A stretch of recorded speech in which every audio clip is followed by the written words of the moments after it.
go ahead and get started. Just to give you a little bit of my background before we start the interview, my name is Dr. Yamicia Connor. I'm an OB-GYN.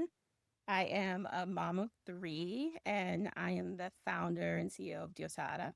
So Diosa Ara is a women's health company. We're focused on improving obstetrical and gynecological outcomes for Black women and other women of color. And we do that by focusing in on obstetrical emergencies.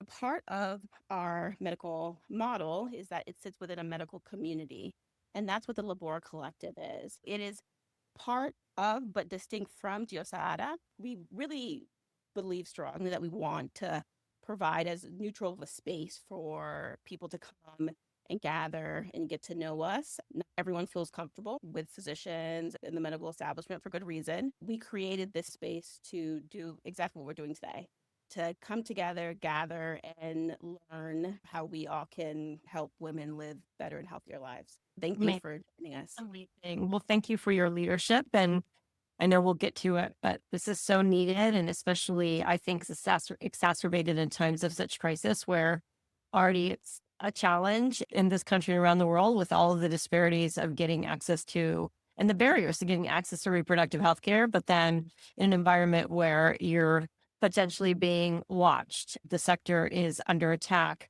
I think it becomes even scarier for people who are most at risk. So thank you. Thank you for spreading the Yeah, message and bringing communities together. likewise. Oh, right. So, Nabeeha, for our listeners who may be new to your work, can you just share a bit about your journey and what led you to advocacy on global reproductive health and human rights? Absolutely. I'd love to, but first I want to say thank you so much for having me. And I also want to thank you, Jamicia, for the beautiful community that you are creating and the safe space for women and young people to not only come and join who are curious and want to protect their health, but also be able to access the healthcare that they need to achieve their dreams. So I just want to thank you and recognize your leadership in this. So a little bit about me and my journey, and we'll get to PAI as well, I'm sure, in the rest of the conversation. But for me, so much work is very personal in terms of where I came from and the values, I think, of childhood, of where you see your life and the good you want to do in the world. I'm an immigrant. I was born in Pakistan, raised in Mexico, and I know that my parents sacrificed so much for us to not only come to the United States and grow here, but also being exposed to so much injustice around the world. My father was in international development, is that infusion in us of if you're going to have a place in the world and you have an opportunity, do right by it, do right by those opportunities, do right by communities. And so I went on this journey of really focused on public health and addressing health inequities, starting my career in a lot of work around communications and health education in the private sector around nutrition and reproductive health, and then went on to get my master's in public health and international affairs. And that is in earnest, I would say, where my public health journey really started, is working in HIV/AIDS and ensuring and fighting for public health access and public health systems to meet the needs of those affected by HIV. And one thing led to the other. And here I am at PAI fighting for what is fundamental to humanity and fundamental for women and young people. That's amazing. What brought you to Mexico? It is. It is. So what brought me to Mexico actually was my father's work. He passed away last year, but he's a renowned agricultural scientist. We moved to Mexico. He had the opportunity to be part of a Nobel Peace Prize team led by Dr. Norman Borlaug, which was focused on agricultural development and agricultural self-sufficiency, really starting in South Asia and India and Pakistan, and this mandate for the rest of the world. So that's what took us to Mexico, for my father to work for Dr. Borlaug and live there until it was time to go to college. Wow. Actually, going just back to my history, knowing your roots to the beautiful Dominican Republic, the very first country that I worked in on the HIV/AIDS crisis back then was in the Dominican Republic, and it was for President Clinton. I was part of his early team developing in partnership with national governments and civil society and of course, health leaders, national plans to be able to provide HIV/AIDS care and treatment through the public health system in a time when it wasn't part of the health system. The Dominican Yeah, Republic, my very first country, and it's awesome. such love for the community, the leaders who have changed the face of HIV in the DR. So you were talking about PAI just launched the Freedom Starts with Her campaign. Can we talk about what inspired that campaign and how that story aligns with the global stage and the work you do more broadly? Yeah, it is such an exciting campaign for us at PAI, but more importantly, I would say what inspired it is more exciting. And when I say what inspired it, we could talk about the dynamics underway with reproductive health or reproductive justice issues, really with the US's role. That is certainly what is creating a lot of the pain that I would say communities in the United States and around the world are feeling. But what really inspired it was the voice of young people. And certainly also the role that women in this country in particular, who are on the side of rights, who believe in autonomy. And I'll give an anecdote of really how all of this kind of came to a head in a good way for us is I was out in the Bay Area in the spring and speaking to universities and was at Berkeley and Stanford and University of San Francisco. In those conversations, we're talking about the deep work that PAI has done for the last 60 years of advancing sexual reproductive health and rights, ensuring policymakers are held accountable, that women and young people know the facts about their bodies and the healthcare available to them, and are working as a collective to demand that those rights are met.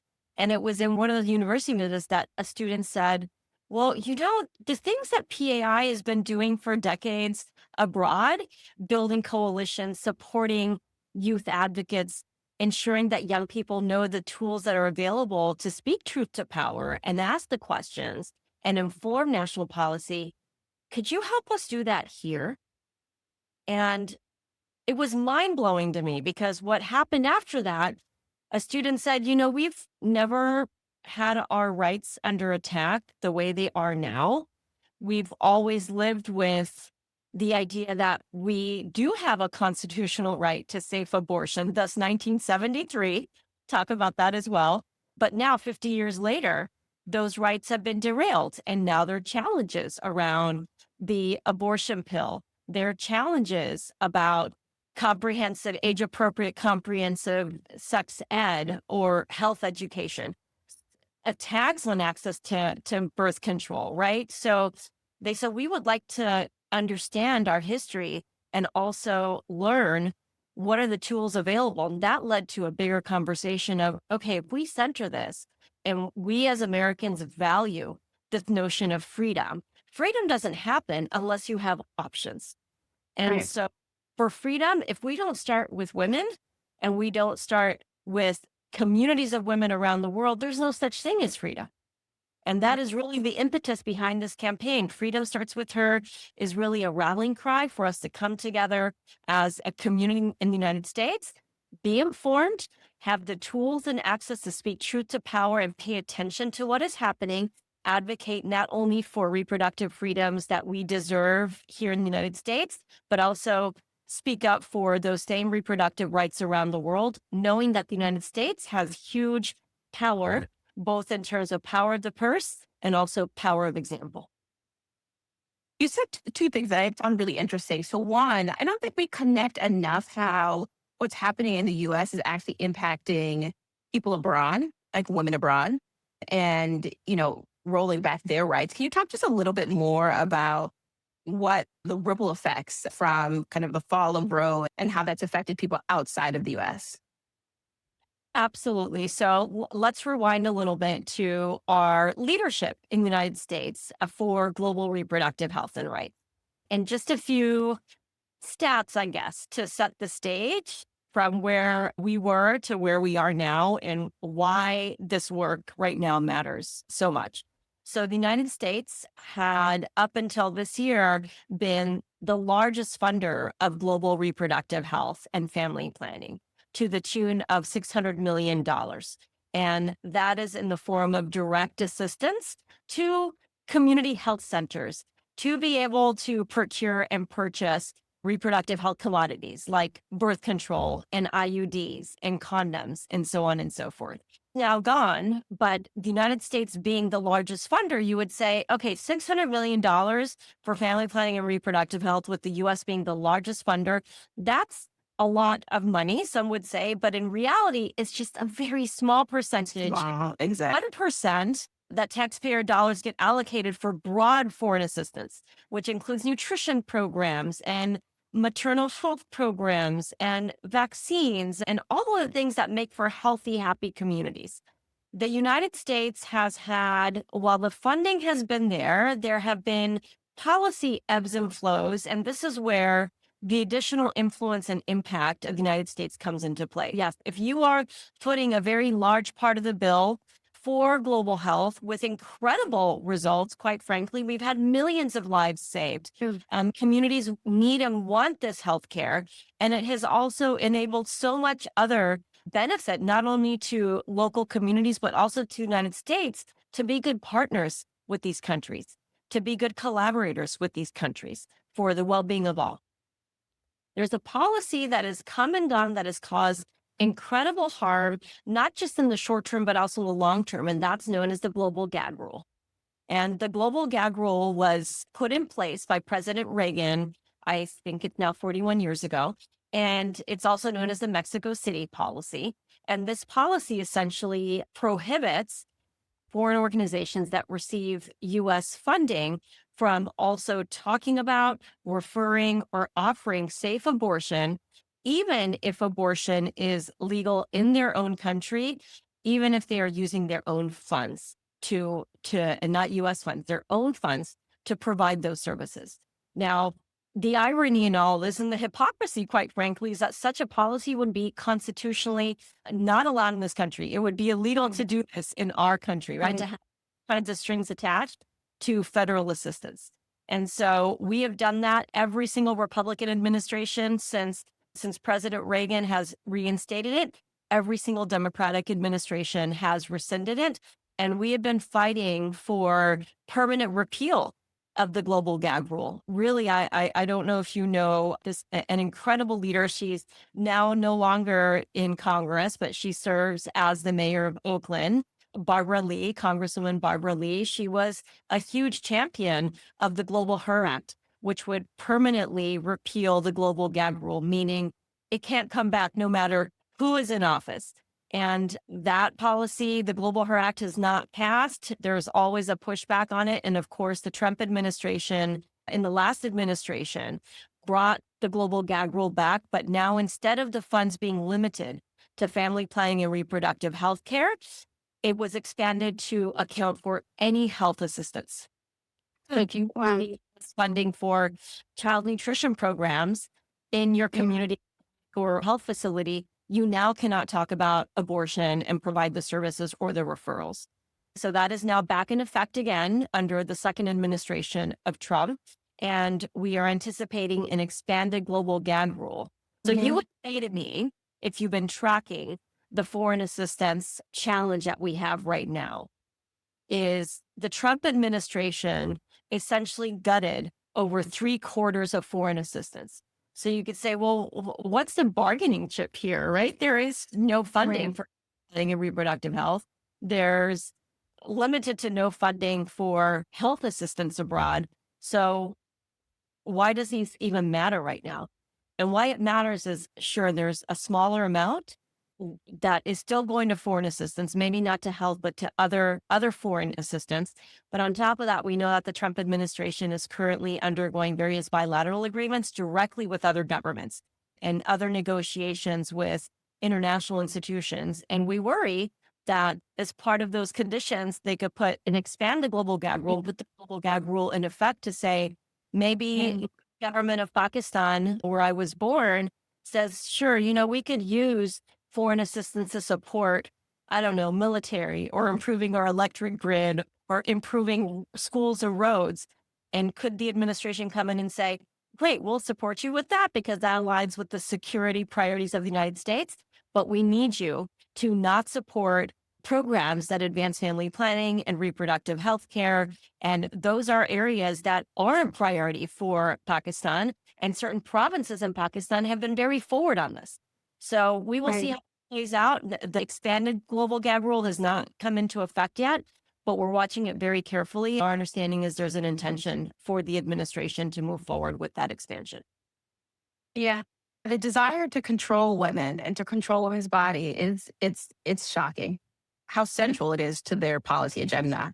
And I think it really speaks to how interconnected things are and also the role that women serve in society, right? They understand in a very visceral way that if they do not limit, if they do not, make women again dependent upon men, then advancing this agenda is going to be near impossible. And so that's why that's always been, you know, goal 1, 2, and 3. And I always try to remind people this has nothing to do with life, right? Because if, then they wouldn't be gutting the maternal mortality and the infant mortality rate in the South wouldn't be the highest in the country. It's nothing to do with people living, right? It has to do with control and the role that women play in society writ large.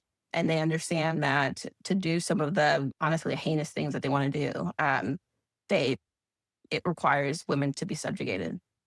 Absolutely. And you said it right. This is about control. I would also add, Jamesia, that it also is not aligned with the values and the priorities of the American people. I mean, the Yeah. American people had voted these leaders into office. And when you vote for someone, you expect them to represent your interests, the interest of constituents. And let's just look at all of the ballot initiatives in the United States where there have been reproductive freedom and access to abortion type issues and initiatives on those ballots. And an overwhelming majority, just look at 2024. I think all but 2 states had constituents who voted and voted to preserve reproductive freedoms and voted to preserve reproductive rights. And so why is it that we are okay with that and we've made it very clear what we want for ourselves in these communities, yet our elected officials are doing something that is completely out of step with the will of the American people, who is funding reproductive health care, who is funding foreign assistance, are the very individuals who voted you into office. Right. So there's so many layers to the onion.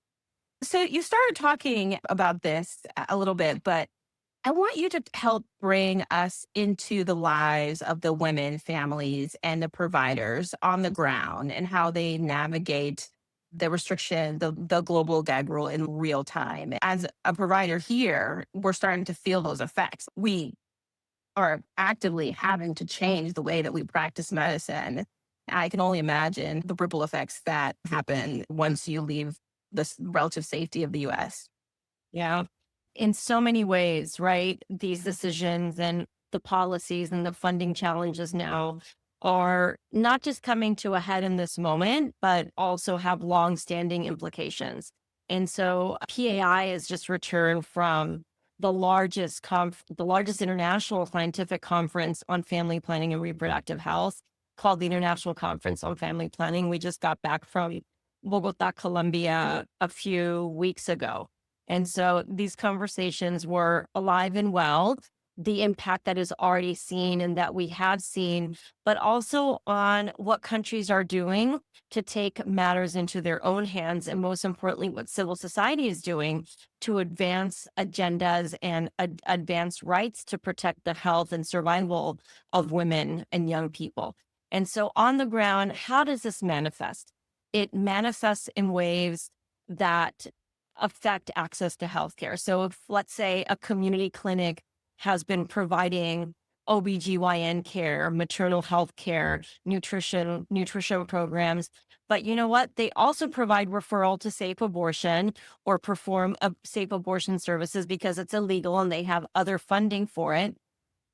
These community clinics are going to be in a very difficult situation to say, if I don't take the funding from the United States, then I'm going to shut down. If I do, I can't provide this essential health care.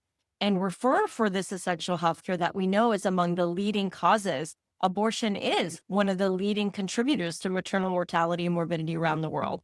And so we are putting communities, and not just the medical establishment, I would say communities in a very, very precarious situation where we're denying their access and affecting the health rights of communities because of a political and ideological agenda that's not based in science.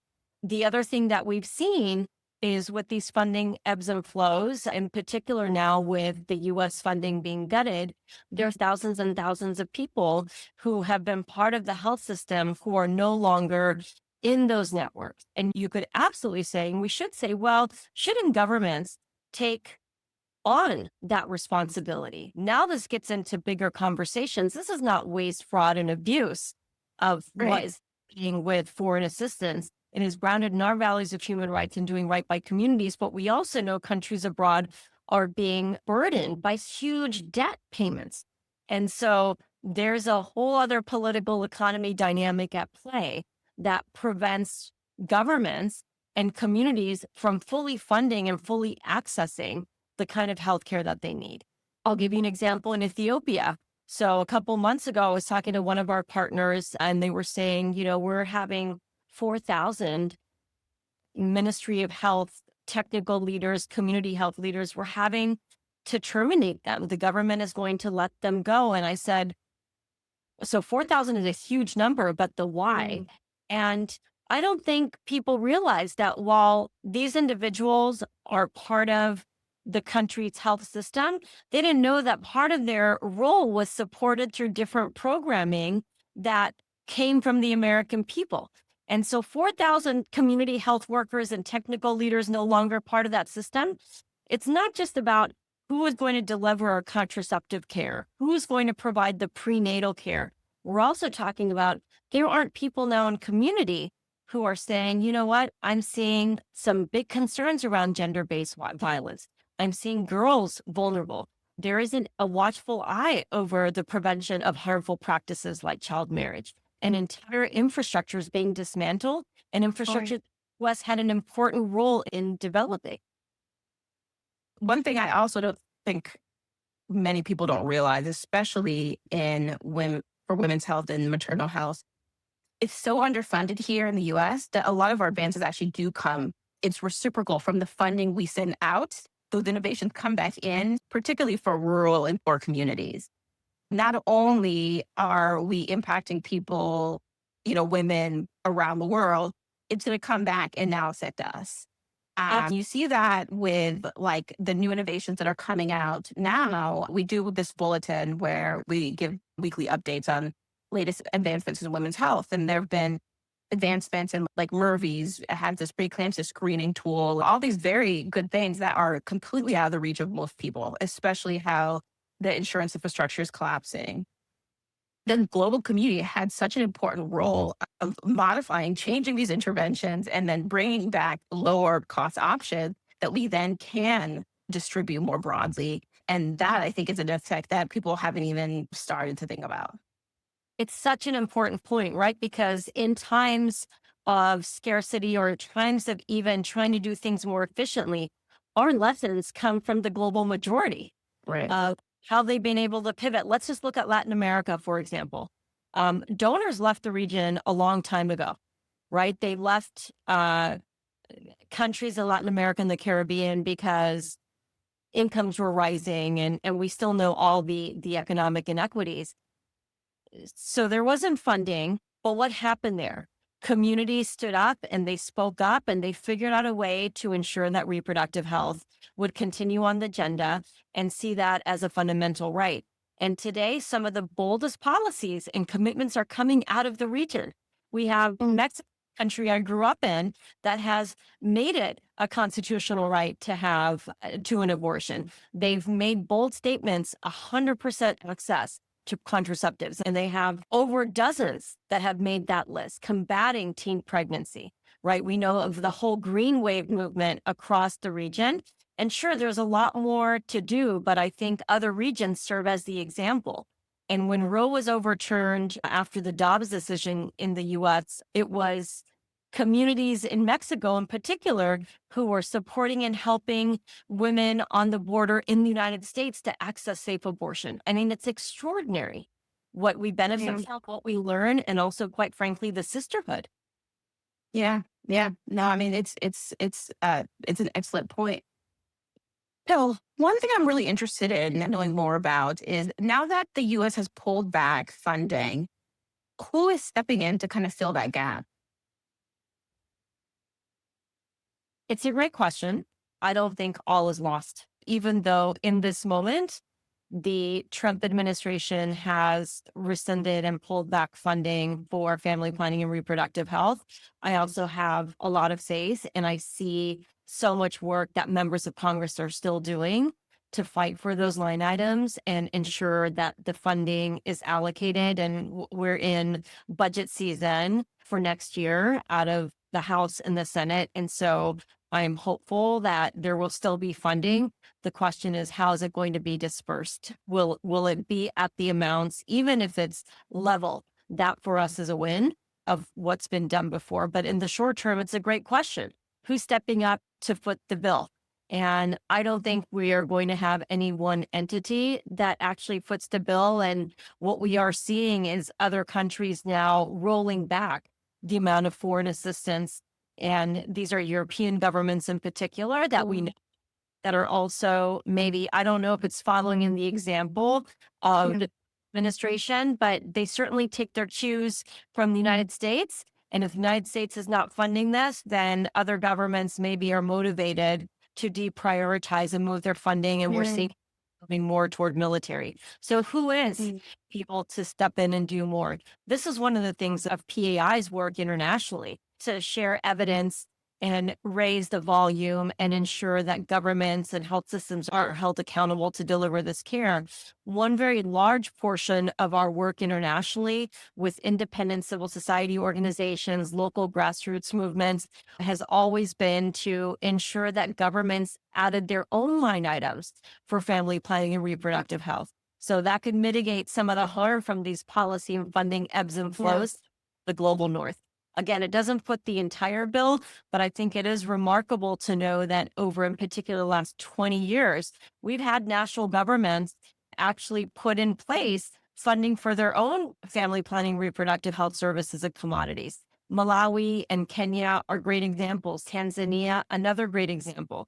And so in addition to winning the Zambia, actually, another great example, they included family planning and reproductive health care as part of their health insurance scheme.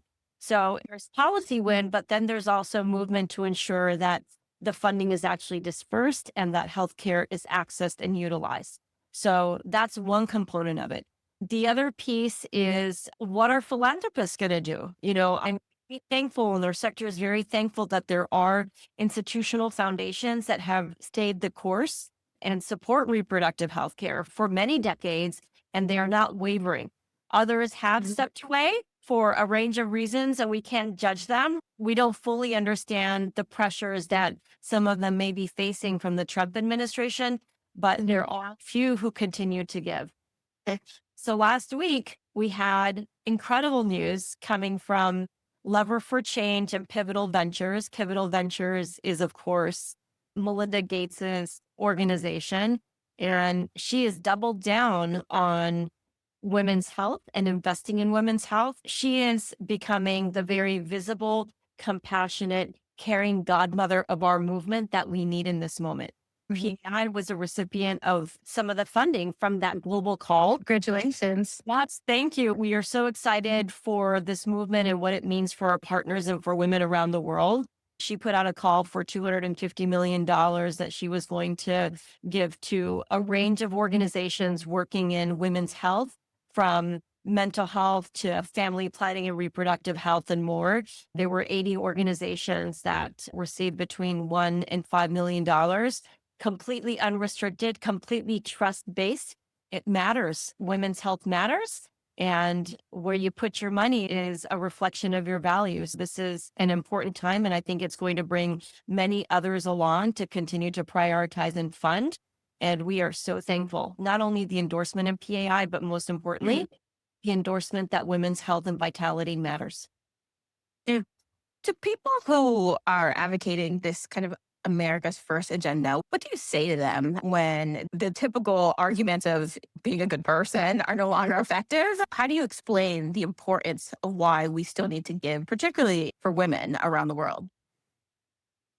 Yeah, I always say that America first does not necessarily mean that you dismantle the longstanding partnerships and support and global community, because as we know, that leads to American only.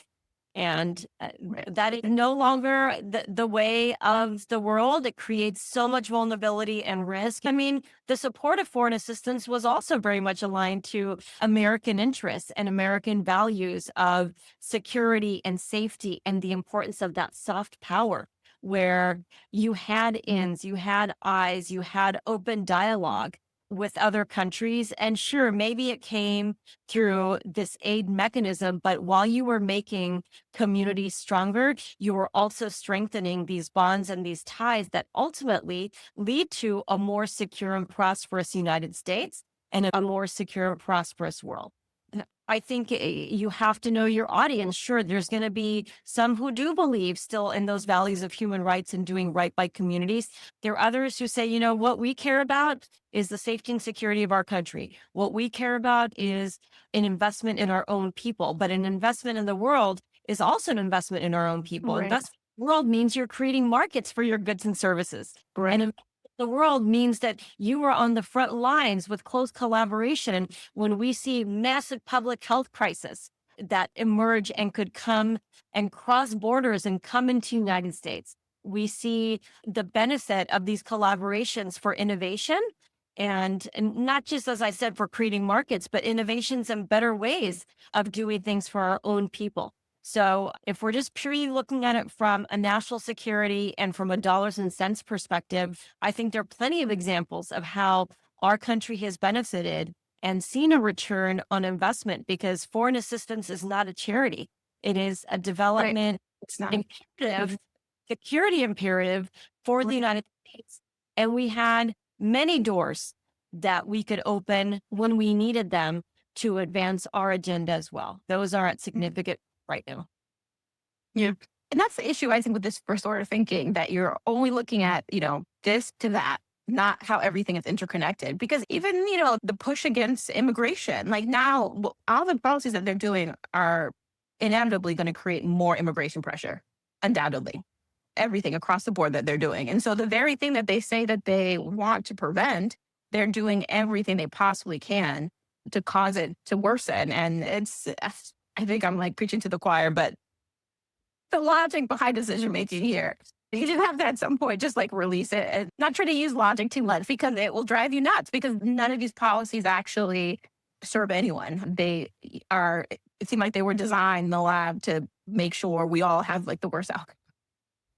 They're not logical. If we look at the conversations around mifepristone and opening that up again, you are an esteemed doctor. You follow the science. You don't follow junk science. And we know that mifepristone is safe and effective. We know that it's safer than Tylenol. So the part that is astounding is a complete disregard for the evidence and the science on values and feelings, and just saying things that make no sense but cause doubt and cause question. Just in the case of mifepristone, 90 countries have approved and have mifepristone available to their communities around the world, and they made that decision after the FDA approved. And I say this not because the FDA has all this heft and influence abroad, but it just shows the trust that communities and countries have in science and in the Right. FDA process to even throw out sound bites that are not coming from the scientific medical establishment. Then is this further fueling anti-rights rhetoric that is grounded in sound bites and scare tactics and falsities, and not at all grounded in science and truth and data. Right. And, I always tell people at some point, within the next, let's say 10 years, and there's no doubt to me that abortion rights will come back, because it will just be a matter of time until we all know someone who has suffered some catastrophic outcome from either an abortion they weren't able to get, or abortion that they got in an unsafe way, or a pregnancy that should not have continued. And this will now be part of all of our lives. And it was so unnecessary. I remember a story from one of my attendings. She is older, but she trained in the pre-row time. And she would talk about they would have sepsis rounds. There are entire units of women dying from sepsis from failed abortions. And she just remembers, like, in her training, folding women's hands as they like took their last breath. Like, this was a reality for her. And the fact that no one I know who's practicing today knows someone who's died of a septic abortion. Like, that just doesn't happen. The fact that that's coming back, and that is now, something women are going to have to face. I mean, it's beyond horrifying. And, they're playing with lives. Why should it come to that? Yeah. Why should it come to that? Why do we have to have women die from situations that were completely preventable? Right. That for me is a Right. crime. It's a crime. Yeah. Have the tools, we have the knowledge, we have the data. There's no way to excuse this aside from the fact that it's a vendetta against women's health and reproductive health and our freedoms. Right. That's the only way to explain this. Yeah. So I wanted to ask a question about, so we recently saw that the Trump administration was burning contraceptive shipments. And again, this is some of the logic, where logic fails for a movement that is anti-abortion. To me, that would mean you should be pro-contraception, because it's one way of preventing the pregnancies that, potentially want to terminate. And so I have two questions. So one, how does this reverberate across health systems, not just in the US, but worldwide? And then the second point is, why do you think these two things have been so connected, contraception and, abortion? Because logically, well, historically, they haven't always been. And it really is, again, I think, pointing more to like the concepts around control. But I want to hear what your thoughts are on it. Yeah. So the incineration proposal by the Trump administration, let me give you the latest from what we know, because there isn't a whole lot of information coming to us. And if a PAI is not getting the information, that you can imagine very few others are getting the information. So the Trump administration made a decision to incinerate $10 million worth of contraceptive commodities. So we're talking specifically birth control, IUD, and hormonal implants. It does not include condoms. So these are sitting in warehouses in Belgium, and the incineration would require them to move from Belgium to France for a double incineration. So not only are we talking about $10 million of essential medicine, life-saving medicine, and healthcare that the American people have paid for, we're also now talking about whatever it's costing to house this in warehouses on a daily basis, and then about $150,000 to $160,000 for the double incineration. It hasn't happened yet from everything we know. PAI has been working in coalition. Civil society has been fighting also in Belgium to hold their governments accountable, to say, what is the state of play? Do not release these for incineration, and so on and so forth.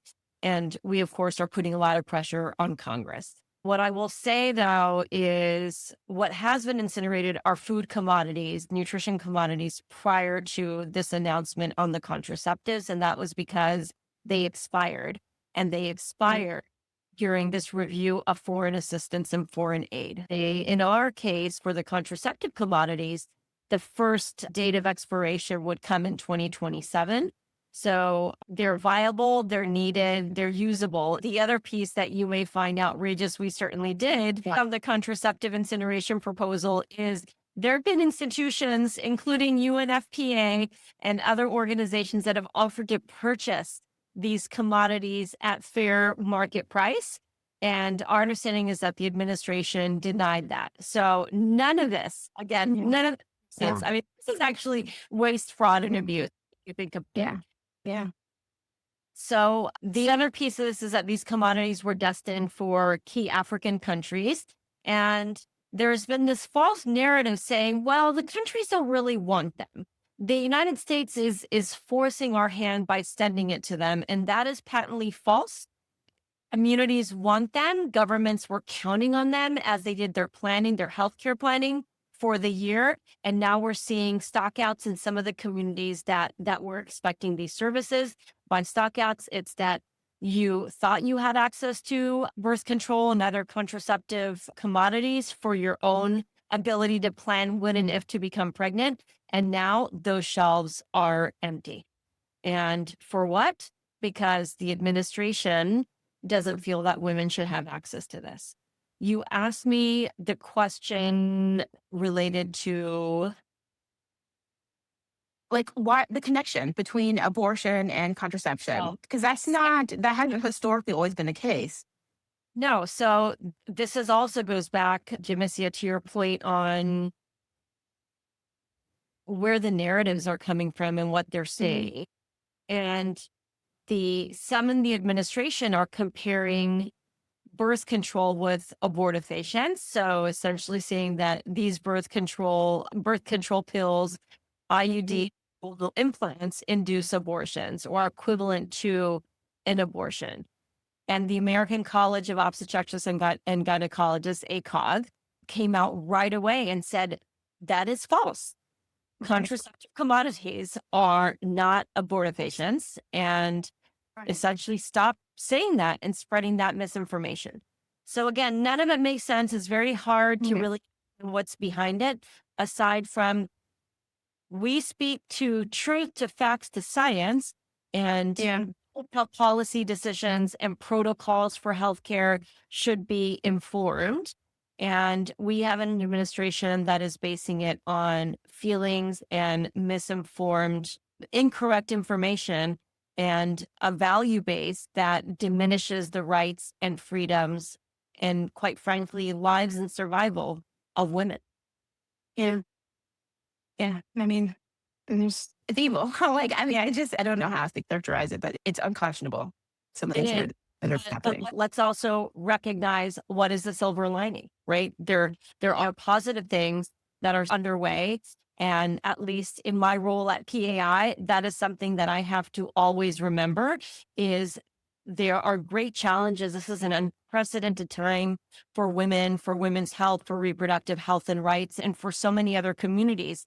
But we also have people honors. We have Mhm. members of Congress with the incineration. There's a new act that was put forth called Saving Lives and Taxpayer Dollars Act, which, if passed, would prevent this from ever happening, would prevent the destruction of viable healthcare commodities. So no one is sitting on the sidelines just watching all of this go up in flames. Congress is fighting back with the power that they have. We have advocates and civil society members like PAI and so many others in our coalitions working at a national level to ensure that global reproductive health is not dismantled further than it already has been. We have local advocates. Young people are such a powerful voice in our cities and our states and our rural communities. We have Black and Brown women and young people who are also speaking truth to power because we know in this country what that means to not have access to healthcare, to be judged Right. and discriminated against based on the color of our skin, based on your income level, based on where you were born, what language you speak. And so, women of color, in particular, women of color in communities that have been consistently discriminated against and displaced and affected by so much injustice and structural injustice in this country, know what communities abroad are going through. And so I feel like it is especially for Black and to understand what that feels like. And they're speaking up, not just for themselves, but also for communities around the world. And then we also have communities outside. Like I look at PAI and our entire network, we have over 1,000 civil society organizations that have worked with us, that are in coalition with us, who are taking on this issue in their own countries to try and prevent their governments from making decisions and deals with the Trump administration that are counter to the values and needs of their people, fighting for funding, fighting for good policy, and fighting for their rights. So I say all of that coming together, we cannot lose hope. And that's also part of the freedom starts with her is it Yeah. is hope and that we can take things into our own hands and we can still do the things, we can still say the things, and we can still fight back. This is not going to define us in the long term. It's a pain point now. It's a huge consequence, but we have to keep going. Yeah. I always like to remind people women have done this before. We can do it again, especially Black and brown women. So, it is unfortunate that we have gone backwards, but, the tools, we still have the fundamental tools we need and the communities we need. I want to And respect your time. And we have each and other. Absolutely.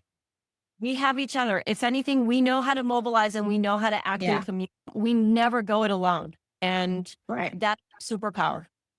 Right. And I think that's why we're so threatening. And that's why, we're some of the first targets. But I want to respect your hard stop. I know you had a 3:45 stop.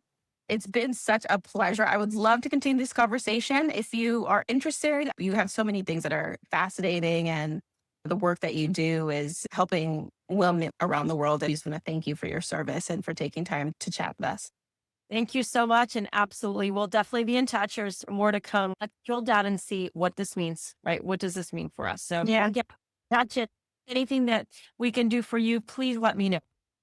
Yeah, we'll definitely keep you updated. If you are ever interested in writing with us, or I don't know if people in your organization do a lot of writing, but we're expanding the journals that we're publishing. The full plan is designed to be, I think, 13 subjournals, spanning all areas of women's health. We believe strongly that even though we're a medical company, 90% of health is dictated by everything outside of medicine. And we can't do it justice if we just talk about PCOS in the abstract. We really have to talk about everything in context. And so we're really excited. We're still in early days, but we're really proud of what we're building.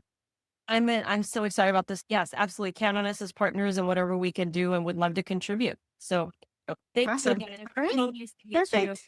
It was a Okay. pleasure meeting you.